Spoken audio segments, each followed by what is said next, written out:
কিরে, কি হলো বাবা?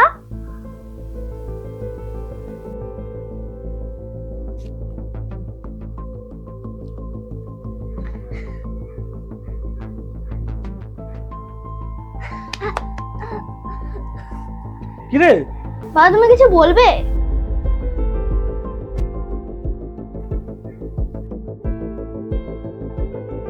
কিরে শোন, বলছি বাইরে তো চুড়িদারটা রাখা আছে, ওটা তাড়াতাড়ি পরে টিউশন যেতে হবে। মা আমাকে ঢিলা ড্রেস দিবে না তো? ওটাতে আমার আরো মোটা লাগে, আমাকে টাইট ড্রেস দিবে সব সময়। কি ব্যাপার, কি হলো গো? তোমার মেয়ে দেখলাম রাগ করে ঘর থেকে চলে গেল।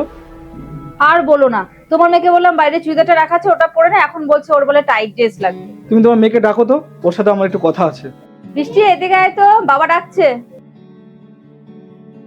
আচ্ছা, শুধু তোমার মেয়েকে না, তোমাকেও বলছি, কথাগুলো একটু মন দিয়ে শুনো। হয়তো ভবিষ্যতে তোমার মেয়েরও কাজে লাগবে, তোমারও কাজে লাগবে।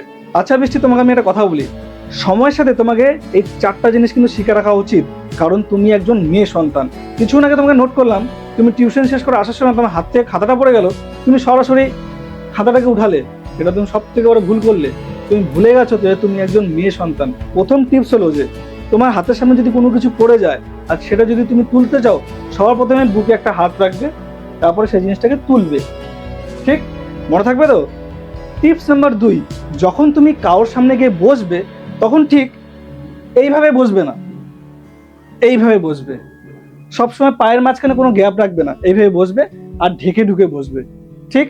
টিপস নাম্বার 3 হলো যে কিছুক্ষণ আগে শুনলাম আমি, তুমি তোমার মাকে বলছিলে যে তুমি চুড়িদার পরতে চাও না, চুড়িদার নাকি খুব ঢোলা আর তোমাকে মোটা মোটা লাগে। কিন্তু তোমায় আমি আজকে একটা কথা বলছি, টাইট ড্রেস পরে বাড়ির থেকে বের হলে না, কিছু মানুষ তোমাকে খুব খারাপ নজরে দেখবে। কারণ কি বলতো, কিছু মানুষ মেয়েদের না খুবই খারাপ নজরে দেখে। এর জন্য সবসময় তোমাকে ঢোলা ঢালা ড্রেস পরাটাই উচিত। তাহলে কি বলতো, তুমি নিজেকে কমফোর্টেবল মনে করবে। 4 নম্বর খুবই গুরুত্বপূর্ণ টিপস একটা, তোমাকে আমি অনেক সময় দেখেছি তুমি বিনা কারণে খুব হাসাহাসি করো। এই জিনিসটা তোমাকে বন্ধ করতে হবে। কিছু সময় মুচকি হাসি দেওয়াটা খুবই খারাপ। কিছু মানুষ তোমার এই মুচকি হাসির সুযোগটা নিয়ে তোমার সাথে বাজে কিছু করতে পারে। এর জন্য সবসময় নিজেকে গম্ভীর রাখার চেষ্টা করো। আশা করি তোমাকে বুঝাতে পেরেছি। তুমি একদম ঠিক বলেছো, প্রত্যেকটা মেয়ে সন্তানের মা বাবাদের এই জিনিসগুলো বোঝানো উচিত, তাহলে হয়তো মেয়ে সন্তানেরা সময়ের সঙ্গে নিজেদের সুরক্ষিত করে রাখতে পারবে। আর বন্ধুরা, আমি আপনাদেরও বলতে চাই, আপনাদের মেয়ে সন্তানদের এই 4টা টিপস কিন্তু শিখিয়ে রাখুন। তারা তাদের সময়ের সাথে বড় হওয়ার সাথে সাথে নিজেকে স্ট্রং এবং শক্তিশালী করে তুলতে পারবে আর নিজেকে সবসময় সুরক্ষিত রাখতে পারবে। আর ভিডিওটা যদি তোমাদের ভালো লাগে তাহলে অবশ্যই একটা লাইক করবে আর ভিডিওটা শেয়ার করতে একদমই ভুলবেন না আপনাদের প্রিয় মানুষটাকে, তার বাচ্চার ভবিষ্যতের জন্য কিন্তু।